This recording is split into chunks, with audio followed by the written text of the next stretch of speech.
예, 안녕하십니까? 국회에서는 오늘부터 대정부 질문이 시작이 되죠. 이것과 관련해서 정세균 국무총리가 어제 국민의힘이 대정부 질문과 겨냥해서 대정부 질문을 겨냥해서 성폭행 프레임 씌우기에 집중하라 이런 문건을 의원들에게 돌렸다. 거기에 대해서 정세균 국무총리가 차라리 가짜 뉴스였으면 좋겠다. 어떻게 대정부 질문, 정책 토론을 해야 될 대정부 질문을 정쟁으로 끌고 가려 하느냐, 어처구니가 없다. 차라리 가짜 뉴스면 좋겠다. 이렇게까지 이야기를 하고, 또 어제부터 오늘 각종 방송 신문에 국민의힘이 제정신이냐, 대정부 질문을 통해서 우리가 지금 어려운 민생에 정책 논의를 해도 모자랄 판에 이런 정쟁을 할, 선거를 앞두고 정쟁을 할 생각부터 하느냐, 이런 엄청난 공격이 쏟아져서 제가 또 국민의힘이 뭘 또 크게 잘못을 했구나 해서 국민의힘이 소속 의원들에게 보냈다는 대정부 질문에 대한 전략 문건, 전략회의 문건을 한번 들여다봤습니다. 그러니까 국민의힘 원내 행정국이 작성을 해서 소속 의원들에게 다 보낸 겁니다. 사전 전략회의 관련해서 여기에 이런 내용이 있습니다. 질문 시작부터 결론까지 좀 일관되게 프레임 씌우기 전략이 필요하다. 반기업, 지금 현 정부의 반기업, 반시장경제, 반법치주의, 성폭행 프레임 씌우기에 집중해라 라고 하는 걸 소속 의원들에게 보냈다라는 겁니다. 이걸 놓고 이제 정세균 총리가 가짜 뉴스면 차라리 좋겠다. 민생을 협의해야 될 대정부 질문에서 이렇게 정쟁할 생각부터 하느냐. 그 정세균 총리의 그 말에 집권 여당 당연히 비난을 하고요. 민주당 모두가. 또 거의 많은 언론들, 방송, 신문에서 사설 동원하고 모든 기사에서 국민의힘이 지금 제정신이냐. 어떻게 정쟁에 몰입할 생각부터 하느냐. 이런 비난들, 비판들을 내놨어요. 이게 잘못된 겁니까? 제가 정말 한번 여쭤보고 싶은 건데, 지금 제가 잘못 생각하는 건지 모르겠는데, 민생 정책 협의 필요하죠. 근데 지금 현재 이 시점에서 4월 선거를 앞두고 국무총리를 세워놓고 정부 장관을 세워놓고 국회에서 대정부 질문을 하면서 성폭행 문제를 이야기하는 것이 잘못된 겁니까? 4월 보궐선거가 왜 치러집니까? 성폭행 문제 때문에 치러지지 않습니까? 서울 부산시장. 거기에 들어가는 경비만 해도 830억 원입니다. 정부를 대상으로 이 지금 성폭행 문제, 지금 정부의 집권 여당에 소속된 두 시장의 성폭행 문제로 보궐선거가 생기게 됐고, 그 보궐선거에 들어가는 선거 비용이 830억 원이다. 이거 대책이 필요하지 않느냐? 예산에 관련되는 문제죠. 이거에 대해서 어떤 대책을 세우겠느냐? 정부가 입법안을 내놓을 수도 있는 거다. 이 830억 원은 귀책 사유가 있는 쪽에서 부담을 한다든지 여러 가지 방법을 내놔야죠. 이런 걸 협의하는 게 이것도 민생이죠. 민생 지금 코로나의 대책이라든지 부동산 문제라든지 그 얘기를 하지 말자는 게 아니죠. 선거 문제 얘기, 이 지금 성폭행으로 일어난 이 보궐선거 문제의 얘기도 안 할 수 없는 거죠. 저는 그렇게 생각합니다. 물론 이게 생각이 다를 수도 있는데, 저는 이게 가짜 뉴스였으면 좋겠다까지 이렇게 비판을 할 문제입니까? 총리가?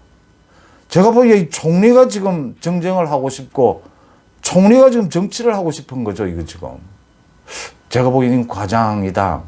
각종 언론들은 또 그게 뭐 그렇게 공격할 일이라고. 저는, 전 유튜브에서 이 이야기를 한 적이 있습니다. 이 지금 국민의힘이 원내 전략이 조금 부족하다. 특히 대정부 질문에서 지금 초선 의원이 58명이거든요. 초선 의원이 사실은 경험이 많지 않은데 그 노련한 총리를 상대로 대정부 질문에서 현장감 있게 순발력 있게 하는 건 쉽지 않은 일입니다. 그래서 이 대정부 질문을 비롯해서 많은 부분에 있어서 원내 전략을 짜서 원내 대표가 의원들에게 많이 이렇게 좀 이야기를 하고 원내에서의 여러 가지 풍부한 경험을 말해주는 것이 필요하다. 이 이야기를 유튜브에서 한 적이 있습니다.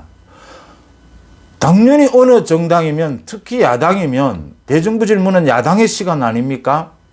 정말 국민을 대신해서 질문하는 것 아닙니까? 부동산 문제도 급하죠. 코로나 문제도 급하죠. 또 보궐선거를 앞두고 이 보궐선거 문제도 시급한 민생의 문제 아닙니까? 지금 예산 830억 원이 들어가는 문제고 예산만 들어갑니까? 서울, 부산이면 전국이 뭐 무슨 들썩거려야 될 정도로 몇 달 동안 그런 일들이 왜 벌어졌습니까? 성폭행 문제로 벌어진 것 아닙니까? 이 질문하지 말라는 소리입니까? 정 총리도 정 총리지만요. 민주당 의원들은 또 민주당 의원이고요. 저는 이것과 관련해서 많은 방송과 신문에서 그걸 그렇게 기사로 또 사설로 비판할 일인가 좀 이해가 되지 않는 부분입니다. 저는 이건 말이 되지 않는 일입니다. 국민의힘이 잘했다라고 저는 칭찬해 주고 싶은 대목입니다. 이런 원내 전략회의 많이 더 있어야 한다. 물론 선거 얘기만 하면 안 되죠.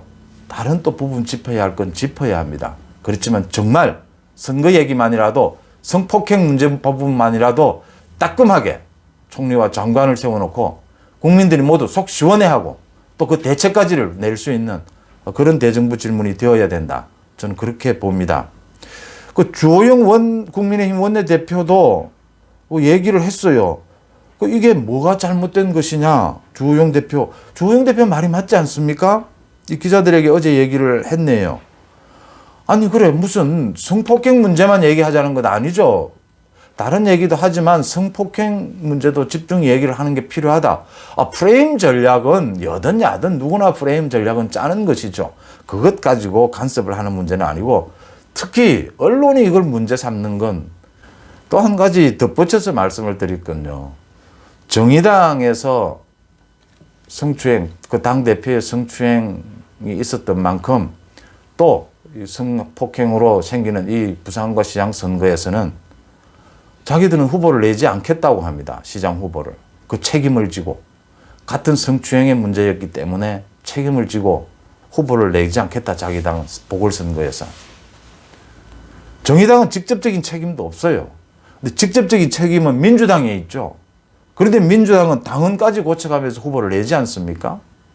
이 정의당이 이번 그 당대표의, 김종철 당대표의 그 성추행 부분을 처리를 하는 것을 보고 제가 저도 이건 칭찬을 할 만한 대목이다.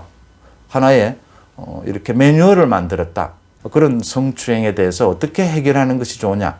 그 해법에 대한 한 매뉴얼을 만드는 좋은 본보기가 됐다. 이렇게 칭찬할 만은 한데 또 이번 보궐선거 시장 선거에 후보까지 내지 않을 정도로 자기가 책임을 지겠다. 지금 현 집권 여당 정부에 이걸 물어봐야 될 것 아닙니까? 정의당은 직접적 책임도 없는 정의당은 보궐선거에 후보까지 내지 않겠다고 한다. 후보를 내지 않기로 당헌까지 정해놓은 민주당은 직접적 책임도 있으면서 후보를 낸다. 그 후보를 내는 부분, 그래서 예산이 들어가는 부분, 그래서 많은 어떤 국력의 부분에 소비되는 부분, 이것에 대해서 정부에 대해서 묻겠다고 하는 그 야당의 전략이 그렇게 공격받아야 될 일입니까? 그게 가짜 뉴스였으면 좋겠다 정도로 공격을 할 일입니까? 누가 정치를 하고 누가 정쟁을 하고자 하는 것인지 모르겠어요. 저는 단언하건대 이 성추행 문제는요. 서울, 부산 보궐선거 성추행 문제는 선거가 끝나는 그날까지, 선거가 끝난 뒤에 대선까지도 계속 이야기를 해야 될 부분입니다. 박원순 시장 같은 경우에 제가 시장 있을 때 인터뷰를 위해서 그 시장실을 3번, 4번쯤 간 적이 있습니다. 박원순 시장의 말들 기억을 합니다. 그 시장실 한 구석에 친환경 농작물도 키우고 있었고요. 자기는 언제나 그 문을 개방해 놓고 시민이 언제든지 오면은 자기는 만난다. 그리고 시장실을 모두 그렇게 농작물을 키우고 거기에 친환경, 자기가 환경 전문 시민 운동가였지 않습니까? 그런 홍보를 하던 기억이 납니다. 그런 분이 성추행을 했다는 사실, 그 부분에 대해서 반성하고 대책을 내놓고 야당이 그 부분을 대정부질면서 집중 추궁하려고 한다라고 하면 어떻게 하면 야당의 국민에게 그래도 좀 성의 있는 답변이 될까? 답변을 준비해야 될 사람들이 총리와 장관이 뭐라고 뉴스를 가짜 뉴스 있으면 좋겠다고요? 그걸 또 받아서 언론들은 국민의힘이 야당이 정쟁만을 일삼는다고요? 얼토당토하는 얘기라고 저는 생각을 합니다. 여러분들 생각은 어떠신지 알고 싶습니다. 고맙습니다.